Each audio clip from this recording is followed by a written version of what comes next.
అందరికీ నమస్కారం. ఒక ముఖ్యమైన విషయం చెప్పాలనే చెప్తున్నాను. చాలామంది హైదరాబాద్ నుండి నన్ను కలవడం కోసం విజయవాడ వస్తాను అన్నారు. వాళ్ళకి వద్దు అనడం కూడా జరిగింది. ఈరోజు సాయంత్రం, ఈరోజు సాయంత్రం హైదరాబాద్ బయలుదేరి వస్తున్నాను. అలాగే శనివారం సాయంత్రం దాకా అక్కడే ఉంటాను. ఎవరైనా కలవాలి, లేక జాతక పరిశీలన చేయించుకోవాలి అనుకున్న వారు, అలాగే అపాయింట్మెంట్ కావాలనుకునే వాళ్ళు కూడాను నేను ఒక నెంబరు చెప్తాను, రాసుకోండి. మీకు వీలుంటే వచ్చి కలిసే అవకాశం కూడా ఉంది. ఇబ్బంది ఏమీ లేదు దాని మూలంగా. కాబట్టి ప్రతి ఒక్కళ్ళు గమనిస్తారని ఆశిస్తున్నాను. చాలామంది అడిగారు, విజయవాడ అంటే మీరు అక్కడి నుంచి నా దగ్గర రావడం కాదు, నేనే మీ దగ్గరికి వస్తానని. అలాగే వీడియోలోనే నేను చెప్తానండి హైదరాబాద్ వస్తున్నప్పుడు అని కూడా చెప్పడం జరిగింది. కాబట్టి ఈరోజు బయలుదేరి హైదరాబాద్ రావడం జరుగుతుంది. కాబట్టి ఎవరికైనా అపాయింట్మెంట్స్ కావాలన్నా, కలవాలనుకునేవారు ఈ నెంబర్‌కి ఫోన్ చేసి అపాయింట్మెంట్స్ తీసుకుంటారని ఆశిస్తున్నాను. Phone number 6300126185. 6300126185 అలాగే నెంబర్ కూడాను ఈ వీడియో కిందే ఉంటుంది. కాబట్టి ఎవరైనా కలవాలనుకునే వాళ్ళు అపాయింట్మెంట్ తీసుకుని కలిసే అవకాశం కూడా ఉంటుంది. ఇక మనకి చాలామంది కామెంట్స్ పెట్టారు. ఆ కామెంట్స్‌లో నా పరిజ్ఞానం సహకరించినంత మేరకు నేను మీకు తెలియపరుస్తాను. ముందుగా ఏఆర్‌సి 13K అనేవారు చేసిన ప్రశ్న, గురువుగారు 28/8/1984 28/8/1984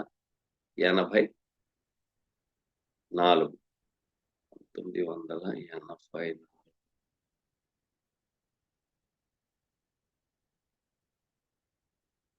8వ నెల 28వ తారీఖు.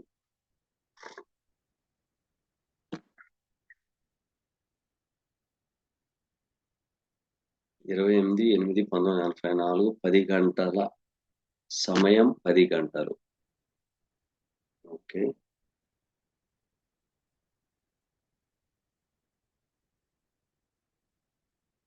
ఉదయం. జాతకాలు నేర్చుకునేవాళ్ళు కూడాను నేను ఒక డేట్ ఆఫ్ బర్త్ చెప్తున్నాను, టైం చెప్తున్నాను.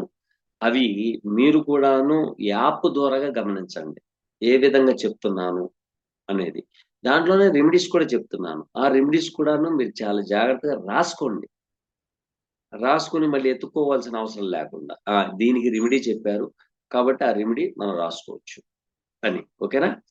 ఇక్కడ 28/8/1984 ఉదయం 10 గంటలకు జన్మించారు. వారు అడుగుతున్న ప్రశ్న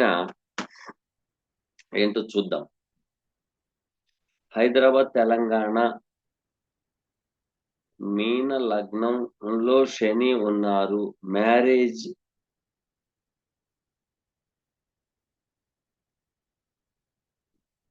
అవ్వడం లేదు. ఎప్పుడవుతుంది?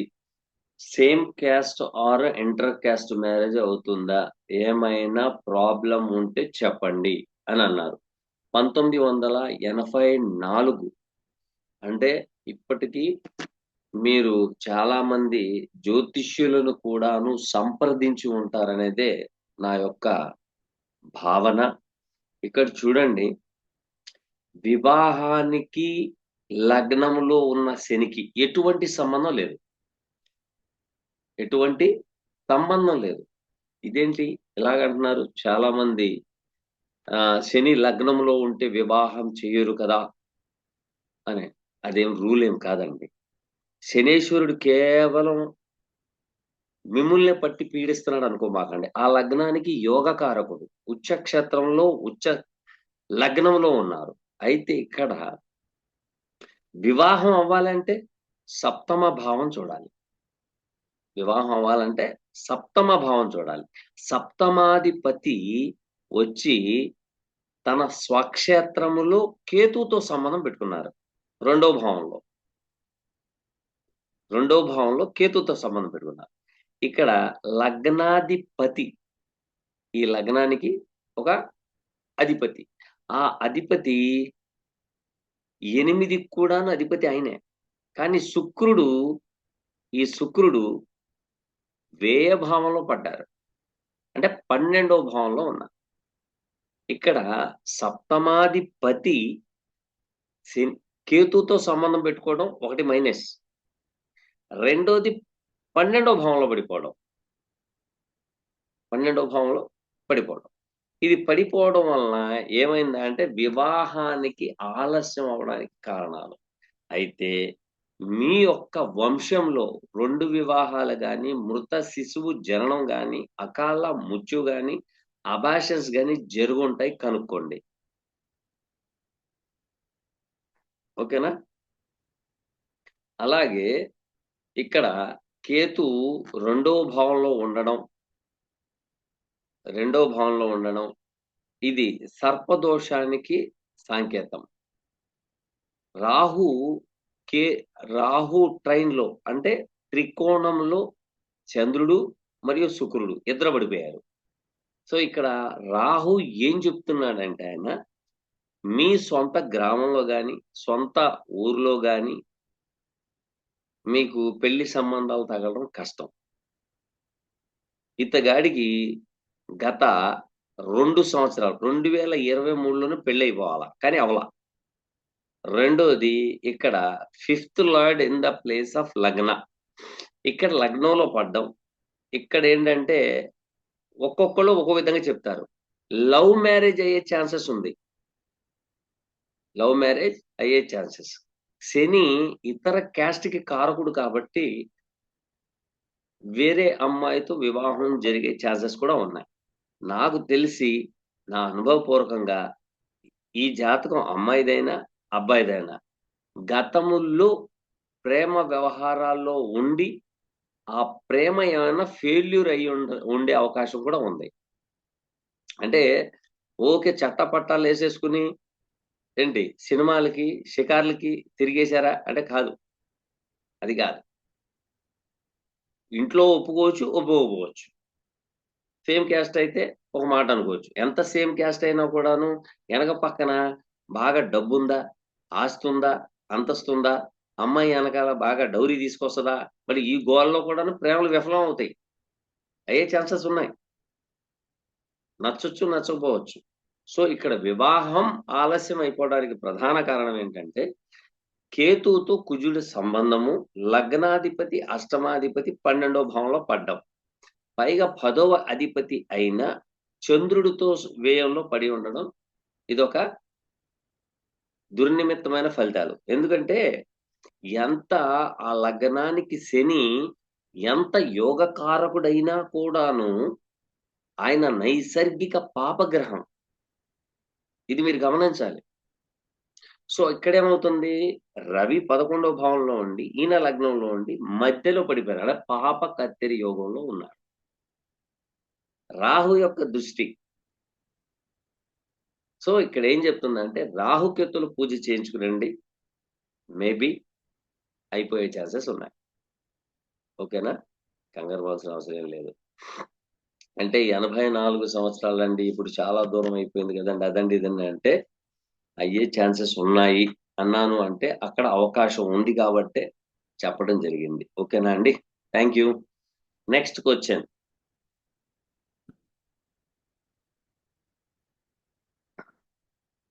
ఒక్క నిమిషం.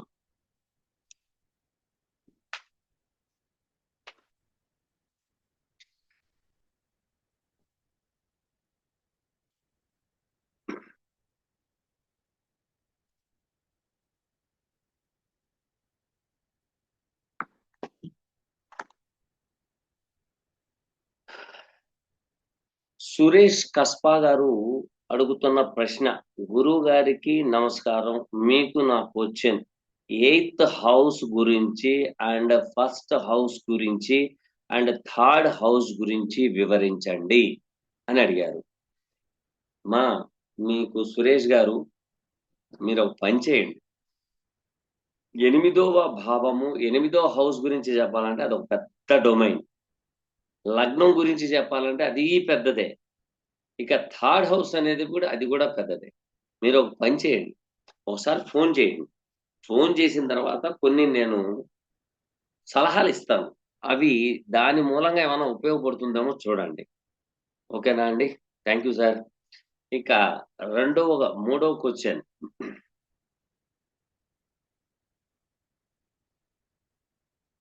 ఆర్య గారు అడుగుతున్న ప్రశ్న, సార్ మీరు చెప్పింది అర్థం అయ్యింది రూల్ వరకు. అయితే ఒక చార్ట్ కి అప్లై చేసి చూస్తే అవి మ్యాచ్ అవ్వడం లేదు. ఓకే, బాధకాధిపతి మహాదశ, మారకాధిపతి అంతర్దశ అని చెప్పారు. ట్రాన్సెట్ లో కూడా ఇలా రావాలి అని అప్లై చేసి చూస్తే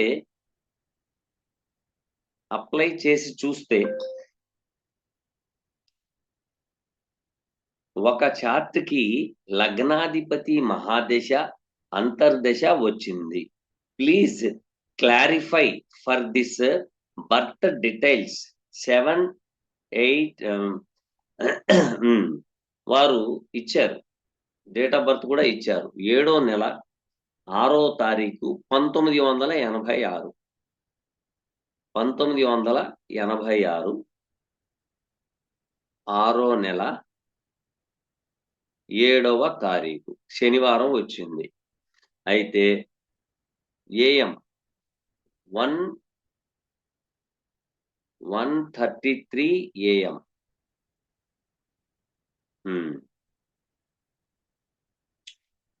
మీకు బాధకాధిపతి మహాదశలో, మారకాధిపతి అంతర్దశలో ఇవి జరుగుతాయి అని చెప్పాను. కానీ మీరు అప్లై చేశారు, కానీ అది జరగల. ఎందుకు జరగల? కారణం ఏంటి? లగ్నాధిపతి యొక్క మహాదశలో వారి యొక్క భుక్తిలో జరిగింది. ఓకేనా? శాస్త్రం ఎప్పుడు తప్పు చెప్పదు. మన క్యాలిక్యులేషన్ రాంగ్ అవ్వచ్చు. ఓకేనా? ఎందుకంటే శాస్త్రం అనేది అది తప్పు ఎప్పుడు చెప్పదు.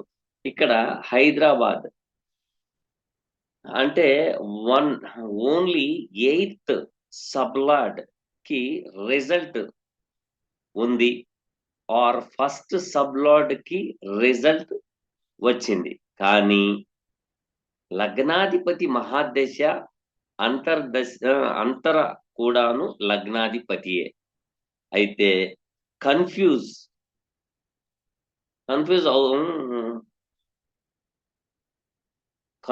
వస్తున్నాయి. కానీ కొన్ని రూల్స్ మీరు తప్పు చెప్పారు అని కాదు, మీ ఫాలోవర్ని చాలా బిలీవ్ చేస్తాను. మీ టీచింగ్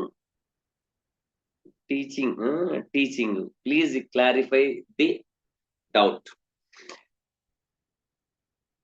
మీరు ఒకటి బాగా గుర్తుపెట్టుకోండి, ఒక ఈవెంట్ అవ్వాలంటే మీరు మహాదశ అంతర్దశ చూశారు. మహాదశ, అంతర్దశ, విదశ, సూక్ష్మదశ, ప్రాణదశ, లగ్నాధిపతి ఎఫెక్ట్ వచ్చింది అంటున్నారు. కానీ మారకాధిపతి, బాధకాధిపతి రాలేదు అంటున్నారు. 12లో లగ్నాధిపతి 12వ భావం అంటే ఏంటండి? బాధకాధిపతి ట్రైన్ లో ఉన్నాడు చూడండి. అష్టమాధిపతి 4వ భావంలో ఉన్నారు చూడండి.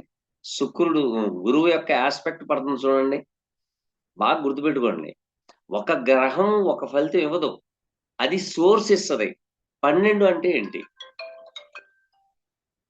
12 అంటే ఏంటి? ఓకేనా? ఇంకా డెప్త్ గా మీకు కావాలి అనుకుంటే రాహుకేతులు ఉన్నాయి చూడండి. మీరు date of birth, time, place ఇచ్చారు. మీరు 8th కస్పల్ సబ్లాట్ అన్నారు. అలాగే లగ్నానికి సంబంధం వచ్చిందన్నారు. వెరీ గుడ్, చాలా మంచిది. మన గురుగారు కేపీ కృష్ణమూర్తి గారు ఏం చేశారంటే 50 రకాల రూల్స్ ఇచ్చారు. 50 రకాల రూల్స్. ఏది? బీటీఆర్కి ఏ ఒక్క సెకండ్ తప్పినా కూడాను జెనెటిక్ రిలేషన్స్ రావు. మీరు ఒకసారి నాకు ఫోన్ చేయండి. 9676159759. అసలు బీటీఆర్ లో జెనెటిక్ రిలేషన్ ఏ విధంగా రావాలి? అది కదా మనకు కావాల్సింది.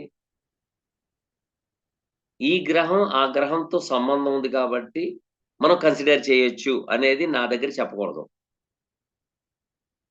మగ మగే, ఆడ ఆడే. కానీ ఈ గ్రహం ఆ గ్రహంతో యుతి ఉన్నప్పుడు తన యొక్క నేచర్ ఎలా వదులుతుంది? వదలదుగా. వదులుద్దని ఎక్కడైనా ఉందా?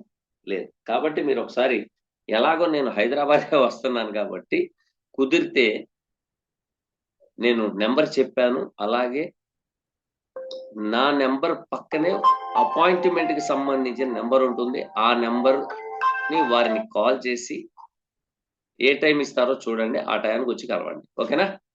థ్యాంక్ యూ అండి. Next question.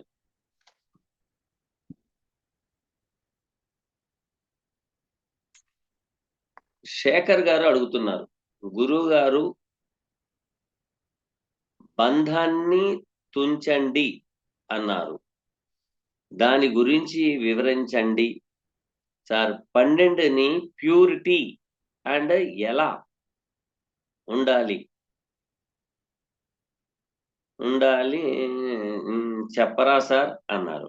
శేఖర్ గారు, ప్యూరిటీ ప్యూరిటీ అంటే త్రికర్ణ శుద్ధి. త్రికర్ణ శుద్ధి. 12వ భావము. మనకున్న 12 భావాల్లో కూడాను, లగ్నాత్తు 12 భావాలు కూడాను, ఈ 12 భావాల్లో నెంబర్ 1 అండ్ బెస్ట్ భావం ఏదైనా ఉంది అంటే అది 12వ భావం. నేను అందుకని అంటాను 4, 8, 12 4 మనసు ప్యూరిటీగా ఉండాల. లేనిపోయిన చాడీలు చెప్పకూడదు. 8వ భావం చెప్పడం వలన వచ్చేది 12వ భావం. అదే కనుక మీరు త్రికరణ శుద్ధిగా, మనశ్శుద్ధిగా, మీ మనసులో ఎటువంటి కల్మషం లేకుండా ఉన్నది ఉన్నట్టుగా, మీరు దేని మీద ప్రేమ, ఆప్యాయత, అభిమానం పెంచుకోకుండా, అంటే మంచివాడి బుద్ధి నీసికాడ చూడు అన్నారు పెద్దలు. సో ఈ మనస్తత్వం కుళ్ళు కుతంత్రాలతో ఉంటేనే అష్టమ భావం యాక్టివేషన్ అవుతుంది. ఎప్పుడైతే అష్టమ భావం యాక్టివేషన్ అయిందో మేజర్ ట్రబుల్స్ వస్తాయి. 12వ భావం ఏంటిది? పోలీస్ స్టేషన్స్, కోర్టు వ్యవహారాలు, సర్జరీస్, అనారోగ్యం చాలా వచ్చేస్తాయి. అదే కనుక మనస్తత్వమే మంచిది అనుకోండి, అంటే లెట్ గోగా, సర్లే మీకు కావాలి తీసుకుపోండి. అంటే ఇక్కడ తీసుకుపోండి అనే పదం వచ్చింది అంటే అది 12వ భావానికి సంబంధించింది. 12వ భావం అనేది మీది కాదు, మీరు ఇచ్చేది. మీరు తీసుకునేది 11వ భావం. మీరు తీసుకునేది 11వ భావం. అందుకనే పరాశర మహర్షి ఏం చెప్పారు? 11వ భావం చాలా డేంజర్. త్రిషేడ భావాల్లో 11వ భావం మోస్ట్ డేంజర్ అని చెప్పారు. అందుకనే మీరు తీసుకునే దానికన్నా ఇవ్వడం మొదలు పెట్టండి. దానికి రిటర్న్ గిఫ్ట్ గా ఇచ్చే గ్రహం ఏదైనా అంటే కేతు. ఇది బాగా గుర్తుపెట్టుకోండి. 12వ భావానికి యాక్టివేషన్ చేయాలంటే కేతు ప్యూరిటీ కావాలి. కేతు ఏంటి? అంతర్గతంగా, మనసులో అంతర్గతంగానే మీకు ఇచ్చేది. లెట్ గో, సాక్రిఫై, సమర్పయామి. మన పూజల్లో హోమాల్లో కూడాను సమర్పయామి అంటారు. ఓకేనా? కాబట్టి 12వ భావం ప్యూరిటీగా మీరు ఉంటే మీకు వచ్చే లాభం ఏంటి? మీకు వచ్చే లాభం 12వ భావం నుంచి మూడో భావం ఏంటి? ధనం. 12వ భావం నుంచి నాలుగో భావం ఏది? ఇల్లు, వాహనం, properties, education, out of country.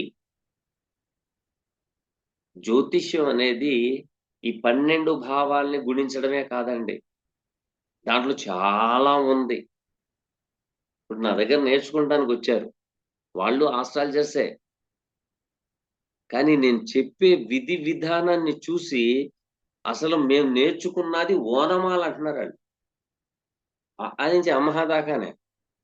ఇంకా మనకు అక్షాబండిరా ఉంది, గుడింతాలున్నాయి, పొల్లులున్నాయి, వృత్తాలు, ఐత్వాలున్నాయి, బోలెడంతుంది. నేను చెప్పేది చాలా తక్కువ. ఆ తక్కువనే వాళ్ళు చాలా అంటున్నారాళ్ళు. అంటే ఎక్కడి దాకా? భిన్న అష్టక వర్గు, సూక్ష్మం, మైక్రోస్కోప్ లెవెల్. ఇంకా దాంట్లో వెనకాడవలసిన అవసరం లేదు. ఇది జరగాలంటే అది జరగాలి. ఓకేనా? కాబట్టి జ్యోతిష్య శాస్త్రం ఏదో 9 గ్రహాలు, 27 నక్షత్రాలు, 12 లగ్నాలు, 12 రాసులు ఇంతవరకే మనం ఆలోచిస్తాం. కాదండి. అది రావాలంటే ఊరకనే వచ్చేదండి. అదొక మహాసముద్రం. దాంట్లో నేను వర్క్ చేయడం స్టార్ట్ చేసిన కాడి నుంచే 35 ఇయర్స్ అయిపోయింది. ఈ 35 ఇయర్స్‌లోనే చాలా తక్కువ. ఇప్పుడు నేను చెప్పే క్లాసులకే వాళ్ళమ్మో! ఇంత డెప్త్‌గా ఉంటదా అంటున్నారాళ్ళు. ఉంటది. మళ్ళీ అంత డెప్త్ చెప్పకపోతే ఎలాగా? రేపొద్దున నాలాంటి వాడే ఎదురవుతాడు. నాకు కొంచెం చాదస్తం ఎక్కువ. ఇది ఎందుకు జరిగింది? ఇలాగే ఎందుకు జరిగింది? ఈ ప్లానెట్‌కి ఇదే నేచర్ ఉందా? ఈ నేచర్ కలిగిన ప్లానెట్ మూలంగా ఇలాగొచ్చిందని నేను చాలా అడుగుతాను క్రాస్ క్వెషన్స్. దాంతో పెద్ద తలకాయ నొప్పి. ఓకేనా? కాబట్టి మనం ఏం చేయాలనంటే 12వ భావం ప్యూరిటీ అనటానికి కారణం ఏంటంటే, మనం త్రికరణ శుద్ధిగా ఉండాలి. ఉంటే మనకొచ్చే లాభాలు బోలెడంత. మీ దగ్గర ఒక 4,00,00,000 నెలకో, 2 నెలలకొకసారి హాస్పిటల్‌కెళ్ళి రోగాలతో, రొచ్చులతో నానా బాధలు పడడం బెటరా? మీ దగ్గర ఏమీ లేవు. పొద్దున్నుంచి సాయంత్రం దాకా పని చేసుకుంటున్నారు, వస్తున్నారు, భగవంతుడిచ్చింది తెచ్చుకుంటున్నారు, తింటున్నారు. భగవంతుడా చాలా చాలా సంతోషం నాయన. ఆరోగ్యంగా ఉంచావు చాలు. నాకు అదంతా అక్కర్లేదయ్యా. నువ్వు ఏదైతే ఇవ్వాలనుకుంటున్నావో అది ఇవ్వు. అదే చాలు నాకు. అంటే అక్కడే సాక్రిఫై. ఇక్కడే మీరు సెల్ఫ్ సాటిస్ఫాక్షన్ కావాలి. అంతేగాని వాడంత తీసుకుంటున్నాడు. వాళ్ళు తీసుకుంటే తప్పు లేదు. నేను తీసుకుంటే ఇప్పుడు చాలా మంది లాజికల్ పాయింట్స్ అడుగుతారు. వేరే వాళ్ళు లంచాలు తీసుకుంటే తప్పు లేదు కానీ మేము తీసుకుంటాను. అరే! లంచాలు తీసుకున్న వాళ్ళకి కిడ్నీలు పోయి, బ్రెయిన్ స్ట్రోకులొచ్చి, హార్ట్ స్ట్రోకులొచ్చి, లివర్ ఫంక్షన్ పాడైపోయి అంత అవసరమా? దేనికోసం అండి? మనం లంచం తీసుకున్నాం 10,000 ఎవరి కోసం తీసుకున్నాం? మన కోసం తీసుకున్నామా? ఎవరి కోసం తీసుకున్నాం? మన పిల్లల కోసం తీసుకున్నాం. కర్మ ఎవరు అనుభవించాలి? మీరు అనుభవించాలి. మీరు సంపాదిచ్చే రూపాయి కరెక్ట్‌గా మీరు సంపాదిస్తే, మీ పిల్లలు కూడాను కరెక్ట్‌గా వాడుకుంటారు. లేకపోతే తాగుబోతోళ్ళో, గ్యాంబ్లర్సో ఏండి డ్రగ్స్‌కి అడిక్షన్ అయిపోయో ఎన్ని చూడట్లేదు మనం. కాబట్టి మనం ప్యూరిటీగా ఉండాలి అంటే 12వ భావం అంటే స్పిరిచ్యువల్, సాక్రిఫై, సమర్పయామి, మెడిటేషన్, యోగా, దాన ధర్మాలు ఇయన్నీ వస్తాయి. రూ. 10 సంపాదించారు. ఒక్క రూపాయి మనస్ఫూర్తిగా దానం చేయండి. ఏదో ఈ పని చేస్తే, ఈ తప్పుడు పని చేస్తే మనకేదో రూపాయి వస్తదని మీరు అనుకున్నారనుకోండి. ఆ రూపాయితో పాటు మీకు జబ్బు గూడా వస్తది. ఆ జబ్బుకి తీసుకున్న 10,000కి 1,00,000 ఖర్చు పెట్టాలి. అంత అవసరమా? ఎళ్తా ఉంటే మనం బాగానే ఎళ్తాం బండి మీద. వేరే వోడికి బ్రేకులు ఫెయిల్ అయిపోయి మనకు కొట్టేత్తాడు. కొట్టేసి కాలు ఇరిగిపోద్ది. 2 నెలలు ఇంట్లో కూర్చుంటాం. తీసుకున్నది 10,000కి రూ. 1,00,000 ఖర్చు. అంత అవసరమా? అటువంటి బతుకొద్దండి మనకి. భగవంతుడు మనకి జన్మను సాధించాడు. మళ్ళీ ఆ భగవంతుడి సన్నిధిలోకెళ్ళాలి. ఎళ్ళేటప్పుడు పాపము పుణ్యము ఈ రెండు తప్ప మీరు కనీసం మీ ఒంటి మీద ఉన్న బట్టలు కూడా తీసుకెళ్ళరు. అది బాగా గుర్తుపెట్టుకోండి. సో ప్యూరిటీగా ఉండడం అంటే మీరు ఎవరి ఇతరుల యొక్క సొత్తుని మీరు లాక్కోవాలి, కలుపుకోవాలి. ఎందుకంటే నీచ బుద్ధి అండి మనిషిది. ఎదుటోడు కొంత అమాయకుడు కనపడగానే వాడి దగ్గర మొత్తం లాగేసుకోవాలనుకుంటాడు. తీసుకుంటాడు. కానీ ఒక రోజు గుర్తుకొస్తుంది. ఎప్పుడో తెలుసా? నడవలేని పరిస్థితి మంచం మీద పడిన తర్వాత ఆలోచిస్తాడు. ఏ కర్మ చేస్తే నాకు భగవంతుడు ఇది ఇచ్చాడని.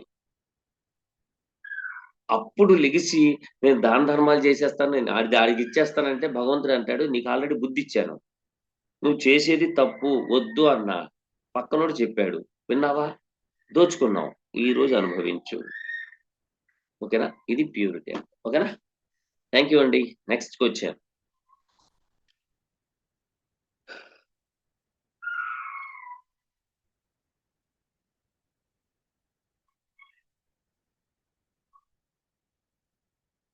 సో 12వ భావము అనేటప్పటికి మనకి అది చాలా పెద్ద డొమైన్. ఆ డొమైన్ లో ఏంటయ్యా అంటే hospitals, surgeries, out of country, police stations, ఇటువంటి అన్ని వ్యవహారాలు ఉంటాయి.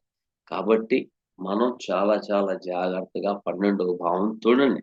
మీరు న్యాచురల్ జోడియాక్ లో చూడండి. అక్కడ ఏముంది? ధర్మాన్ని పరిపాలించే గురువు. ఓకేనా? కర్మని పాటించండి అంటే కాలానికి కర్మక కారకుడు శని. అలాగే బుధుడు. అంటే న్యాచురల్ జోడియాక్ లో మీన రాశిలో ఏమున్నాయి నక్షత్రాలు చూసుకోండి. ఇక్కడ జ్ఞానం ఉంది, త్రికరణ శుద్ధిగా పనిచేయాల్సింది ఉంది, ఎదుటి వాళ్ళకి సేవ చేసేది ఉంది. మీన రాశిలో పూర్వభాద్ర, ఉత్తరాభాద్ర, రేవతి. ఇవి మూడు ఏంది? అసలు ఒక్కొక్క రాశిలో మూడు నక్షత్రాలు ఎందుకు పెట్టారు? ఈ 3 నక్షత్రాల యొక్క డొమైన్ ఏంటి? అది మీకు ఎవ్వరు చెప్పరు. దాంట్లో ఉన్నాయి, అది అంతే అంటారు. అది అంతే కాదు, కర్మలన్నీ దాంట్లోనే రాసున్నాయి. ఓకేనా? కాబట్టి నాకు సమయం ఆసన్నమైంది. హైదరాబాద్ బయలుదేరాలి. సో శనివారం సాయంత్రం దాకా హైదరాబాద్ లోనే ఉంటాను. మీరు ఎవరికైనా అపాయింట్మెంట్స్ కావాలనుకుంటే నా యొక్క నెంబరు 9676159159. పక్కనే మరొక నెంబర్ ఉంటుంది. అది అపాయింట్మెంట్స్ కి సంబంధించింది. వారి పేరు రెడ్డి గారు. సో వారికి సంప్రదించండి. కొంచెం నాకు వెసులుబాటు ఉన్న సమయం మీకు కేటాయిస్తారు. ఓకేనండి? Thank you very much.